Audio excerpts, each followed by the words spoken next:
Good evening, everybody. Mr. Wayne, the organizers of this wonderful platform, and most especially the lovely audience who are probably listening to this weeks later, thank you for inviting me and giving me this opportunity to talk about one of my personal favorite subjects, robotics. Okay, I guess I'll just get started here. I'm speaking today as a robotics judge and a coach for the VEX robotics competition. And I want to share with you today this wonderful program called Robotics and how I think it will help every child stand out and become a well-rounded student. Before I started speaking, I shared a slide in the group, a PDF slide. I think because there are many technical terms in robotics, it will be really helpful if you follow along. And I will be referring to the slide numbers as I go as well. So on to slide 2. My name is Vicki. I hold 2 degrees, one an undergraduate business degree from the Wharton School of Business at the University of Pennsylvania. And because I want to be more product and consumer focused in my career, I went back to school and got a graduate degree in engineering from the University of Pennsylvania. And really, for my career, I've combined both of these degrees together, where I'm a lead software engineer at a financial technology startup in San Francisco. And on the side, I'm a junior partner at the largest Bay Area social enterprise investment circle here in the Bay as well. What I really hope to share with you today are my experiences both coaching and being a judge at the VEX robotics competitions. So first of all, let me paint a picture of the more advanced robotics competitions for you. Generally, a robotics competition is played inside an enclosed field, and you have 2 alliances of opposite colors battling each other in this field, trying to get the most scored points. An alliance can be made up of 2 or more teams. And really, in these competitions, what you're competing for is speed, precision, how well you drive the robot under pressure, and lastly, how well the robot drives itself with interference. Teamwork is obviously a very important part of robotics because generally, these are large-scale projects, and you can't expect to build one by yourself. And also, during competition, you have to work with other teams in your alliance that are randomly selected for each match, so that in case you're paired with a poor-performing team, you have to know how to navigate and make the best out of the situation. Now, on to slide 4. Some of the competitions you probably already heard of are the LEGO Mindstorm sets, the FRC, or the First Robotics Competition, and the VRC, the VEX Robotics Competition.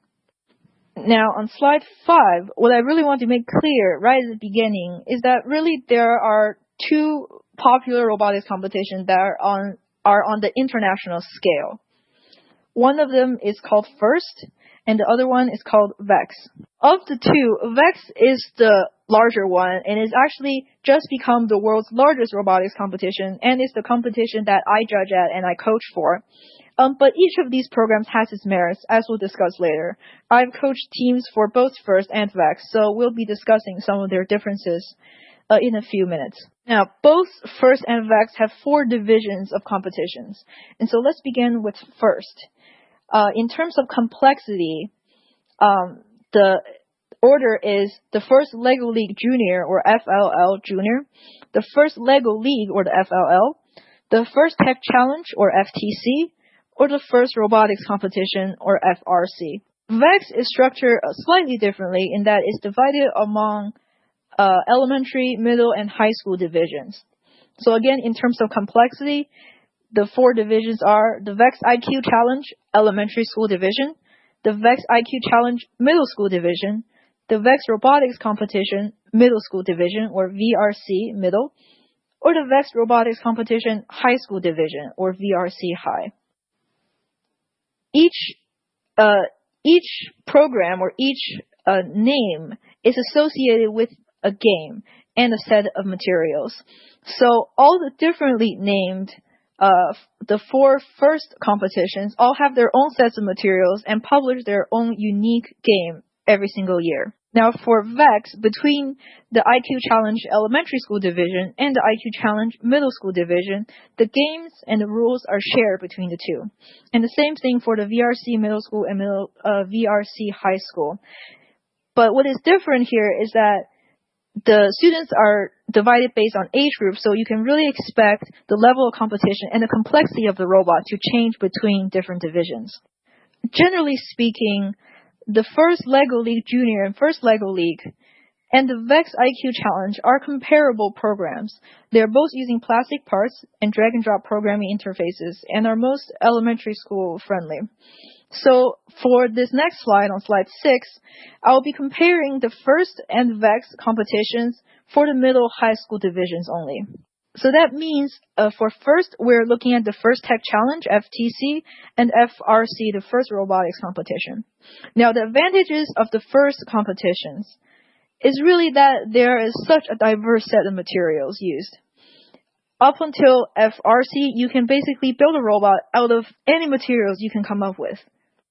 First competition also honors more variety in awards and is focused on recognizing students who do a lot of fundraising and social impact as part of their team activities. Now, on the downside, because FIRST uses such a diverse set of materials, really it is slightly more expensive and more complicated to get used to. FIRST uses all open source technology, such as the Java SDK, the Java programming language, so that it's very hard to troubleshoot and difficult in terms of mechanics because you have to combine different materials that are not compatible with each other by drilling your own holes or making your own 3D printed parts. And combined with the fact that FIRST also does not have very good tech support because FIRST does not manufacture any of the material that it uses during its competitions. So if you're trying to combine a motor and a sensor from two different companies, really FIRST doesn't know how to do it, and neither would each of the companies. So it's really you're on your own. All of these combined make FIRST not very a beginner-friendly competition. On the flip side, for the VEX competitions for middle high school division, we're talking about the VEX Robotics competition, VRC. And like I said before, VEX right now has just become the largest robotics competition. And what makes it popular is that VEX manufactures all its parts that's used in its own competitions. So that means they have great tech support, they're very beginner friendly, and you can find all their materials on their website in one page. And because the complexity is more manageable, you have smaller teams and each student taking on more responsibility in that team.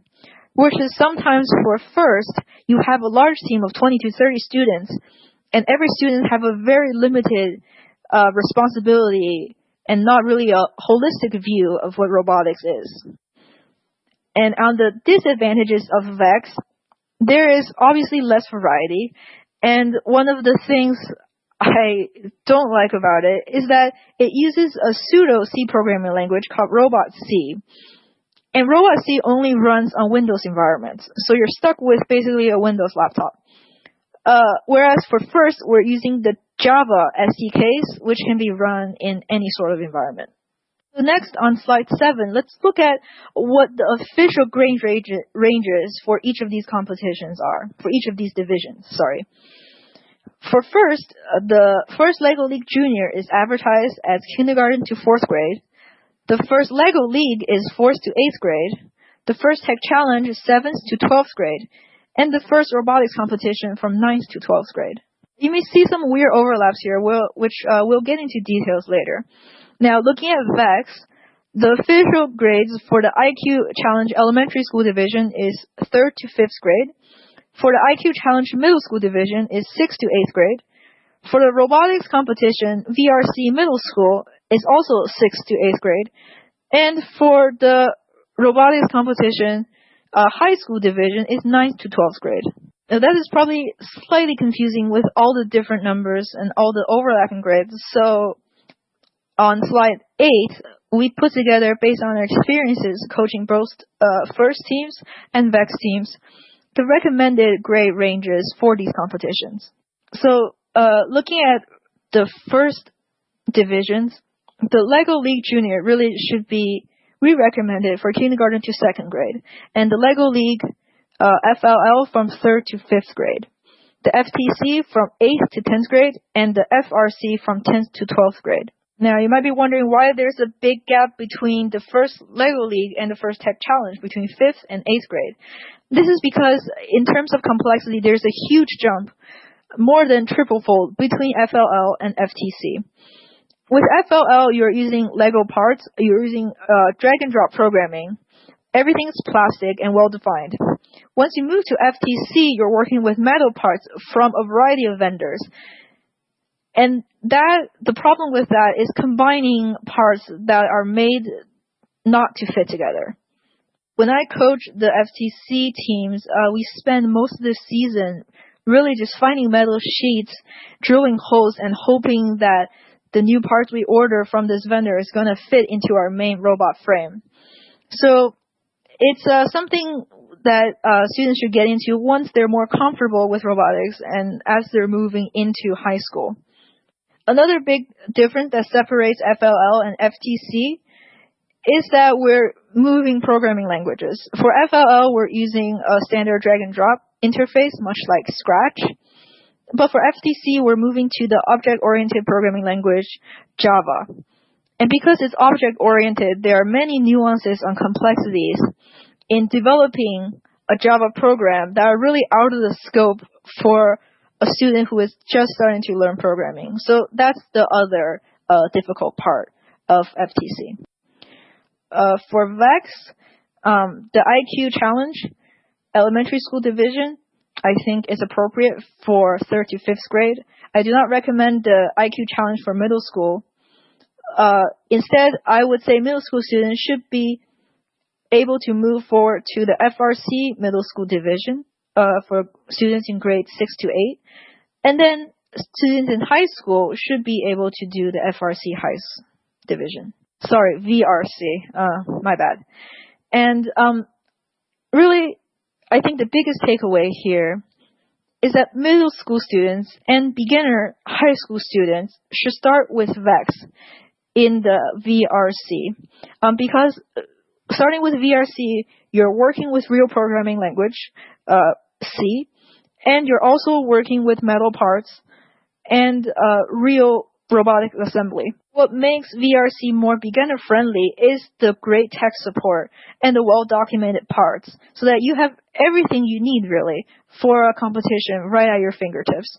And that really helps a beginner team who have no idea really how to start building a robot to get started on their journey. However, after a few years of experience with robotics, with VRC, I really encourage students to then move forward to the first divisions, FTC and FRC, because for the current engineering environment, we're encouraged to know more than one programming language. And I think that's a skill to develop very early on, so kids can work with a variety of different materials, vendors, and software packages. But really, the decision to whether continue with VEX in high school or move to first is really a personal decision. I can argue it both ways. Both the VRC and FRC can become very complicated, and it is increasingly difficult to build a well-executed, well-performing robot. Actually, here I'm going to make a jump a little bit, all the way down to slide 19, where we have Appendix B.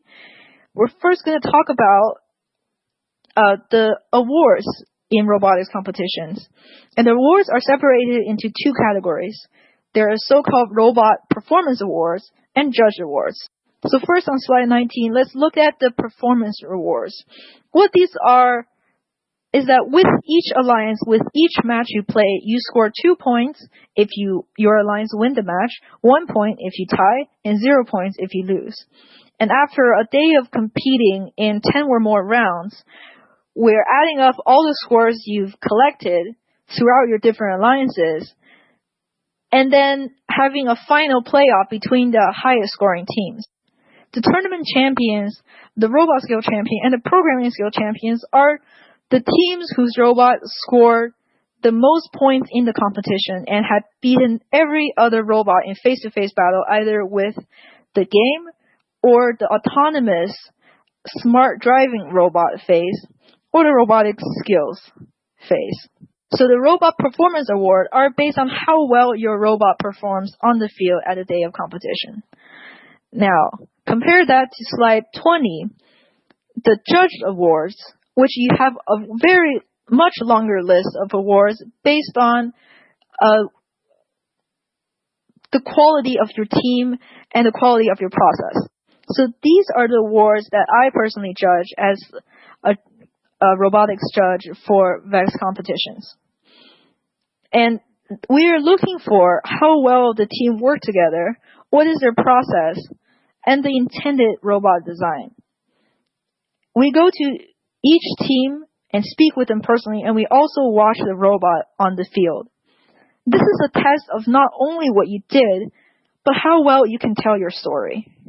Now, as a Chinese American, sometimes I understand we are taught to be humble, and this is where it really shows. Because for most students, they can do 10 out of 10 for their robot performance, but they're only able to speak about 5 points out of those 10. So a big part of why I coach robotics is that every day, during every meeting, not only do we learn how to build robots and improve our skills, but also talk about what exactly we did for that day. So if we did 10 points of work, I want students to at least be able to say, I did 10 points of work and here is why.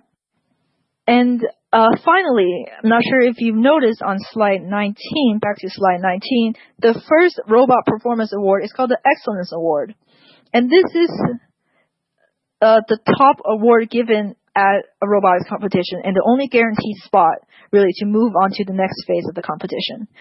The description of the Excellence Award is an all-round best performing team, which means they scored top 3 in both the robot performance categories and also many of the judge awards categories. So as you can see, robotics competitions are really looking to train future engineers. And a good engineer not only gets things done, but they're also great teammates and can explain their thought process and the work that they've done to other people. Now, sorry to juggle you around. Now back to slide 9. And all that talking about awards is really leading into what I think is the most unique point of robotics.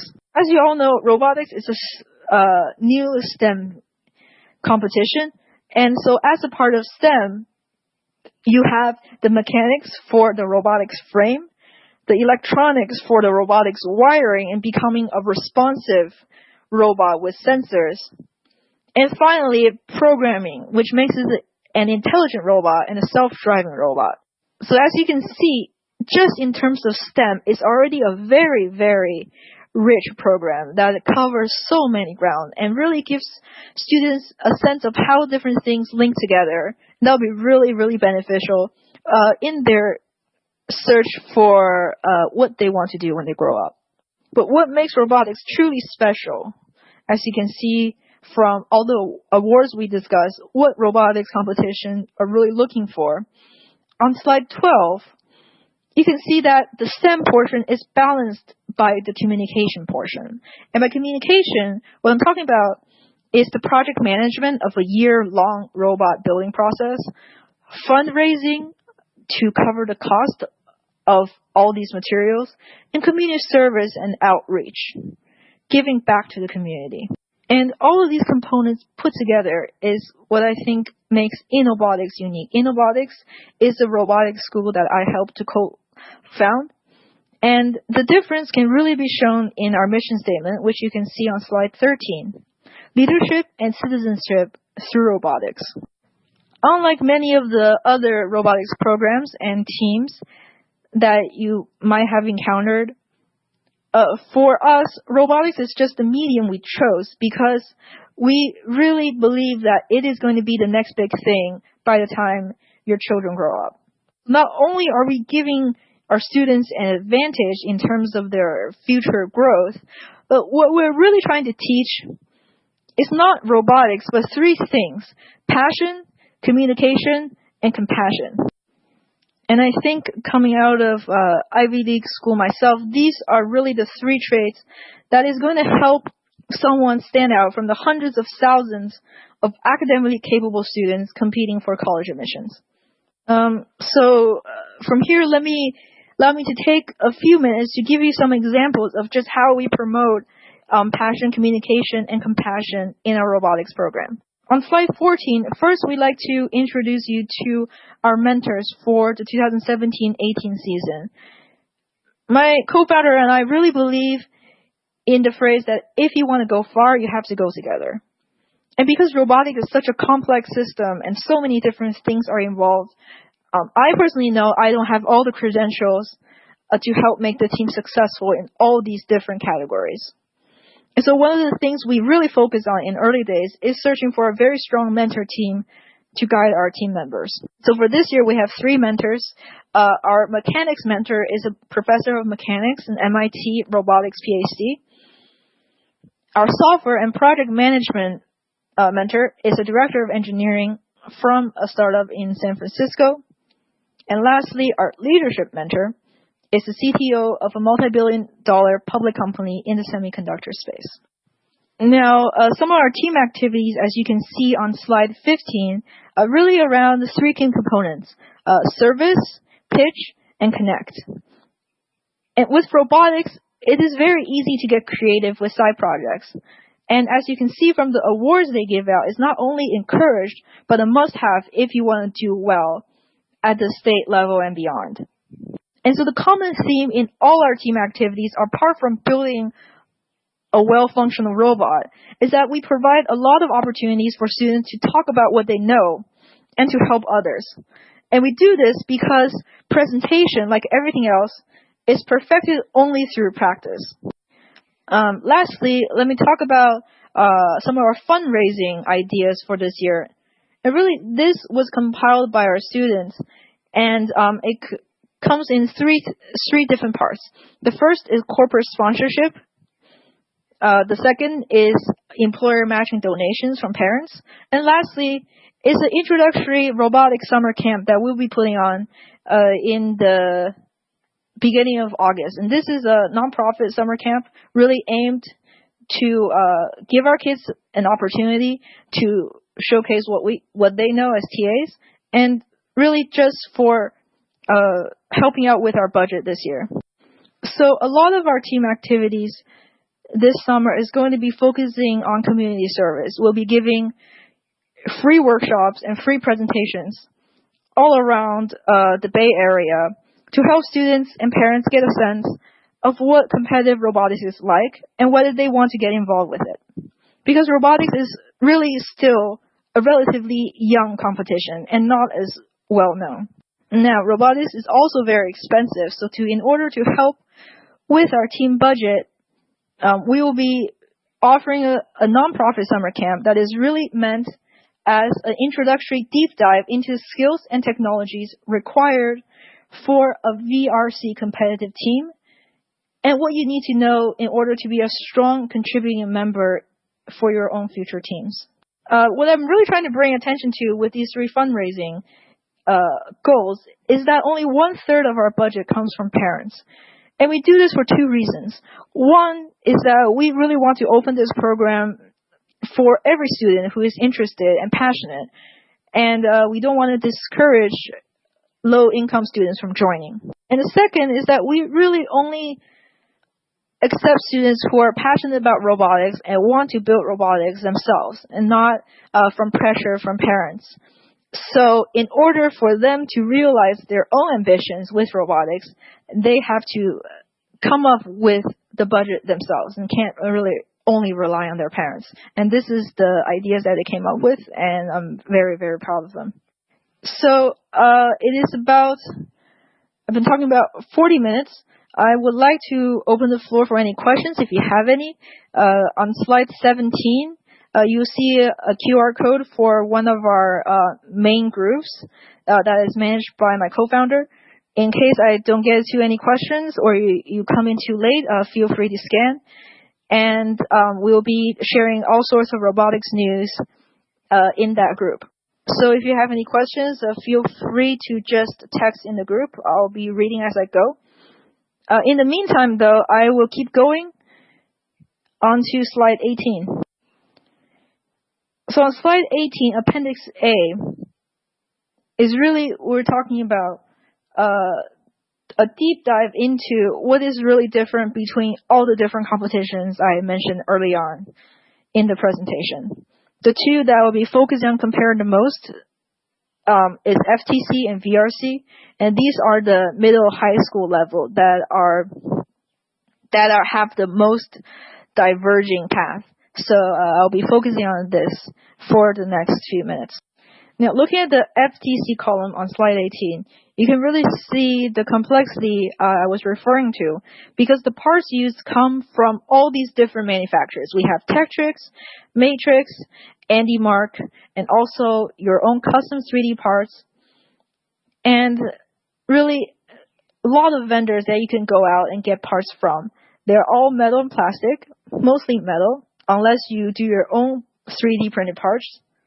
In the base competition set, you can see it's linked below in two separate links, and really this is not even covers it, because you also need your own Android phones to run the app that ultimately controls the robot, and your own remote controls to drive the robot. And what I have learned coaching robotics teams is that the base competition set is never enough for real competition. So it's a good start to see what sort of materials are available, but really when you're thinking about your competition robot, the amount of material you'll be using will be twice or triple the amount you see in the base competition set. The programming language for FTC is Java, and as I said before, this is object-oriented, and the FTC is an app or a library that you can download from GitHub and put into your Java directory. And then this creates an FTC project that you can then write your own code and then download it onto the Android phone, connect it up with the robot wireless, and then ultimately run the robot. The budget for a competition robot for FTC is around $6,000 if you really want to do a good job with the construction. And this is excluding any travel, lodging that you have to pay for out-of-town competitions. On the far right, we see for VRC, the part list is much shorter. It's just the VEX EDR set and all the parts that is listed under the VEX EDR page. One thing that is unfortunate for VEX EDR parts is that the gears used in the robot are plastic, which means they're very easy to wear, and you need be ready to make a lot of replacements as the competition goes by. And during competition for any of these divisions, you can expect the robot to run into things, get caught with other robots, flip over. So really between every match, what you're doing is replacing broken parts, finding the caps on the screws, screwing back parts that fell off, etc. And so really it's a full day of a lot of hard work. As I said before, the programming language for VRC is based on C, which is procedural and functional. And I don't believe I talked about this before, but C is, on the whole, is a much harder language to learn than Java, because you have to worry about memory allocations and things like that. But for robotics, for the extent of a robotics program, C is actually much easier to teach, because there are it is not object-oriented. You can write lines that are just executed from top to bottom, and is very, very much easier to understand. The budget for VRC is $5,000 for the middle school and about $8,000 for the high school. And the price difference comes from, at the high school level, in order to be competitive, you really need to make a robot that is much more advanced. So for example, for last year's competition, Starstruck, the goal was to fling objects across the fence, sort of like tennis or volleyball. And the alliance that can get the most objects on the opponent's side of the fence wins the game. So for middle school, what most students were doing was a simple claw that grabbed a bunch of the game particles and then sort of lifting them across the fence. Whereas for the high school, we had pumpers, very, very complex PID controls to build momentum and really fling the parts very, very far into the opponent's side of the field. And that is really where the price increase is coming from. I will end my presentation tonight with briefly going over slide 21 and 22. On slide 21, Appendix D, we have listed really a sort of comprehensive list of all the robotics competitions that sort of exist in North America that you can compete in if you live in United States and perhaps Canada. And on slide 22, I've included videos of the most recent VRC and FTC games, the official site for both VEX and FIRST, official site of another competition called Bot Ball, which also has some popularity, but not to the extent of VEX or FIRST, and obviously not as complicated. And lastly, roboticsevents.com is a great place if you want to check out some of your local robotics events or competitions and take your kids to watch, see if they get interested. It's a great resource. And that concludes my presentation tonight. I will stay online until 8 o'clock, then I'll be signing off. So if you have any further questions, please scan the QR code in the slides on slide 17. And I hope I'll be answering some of your questions tonight.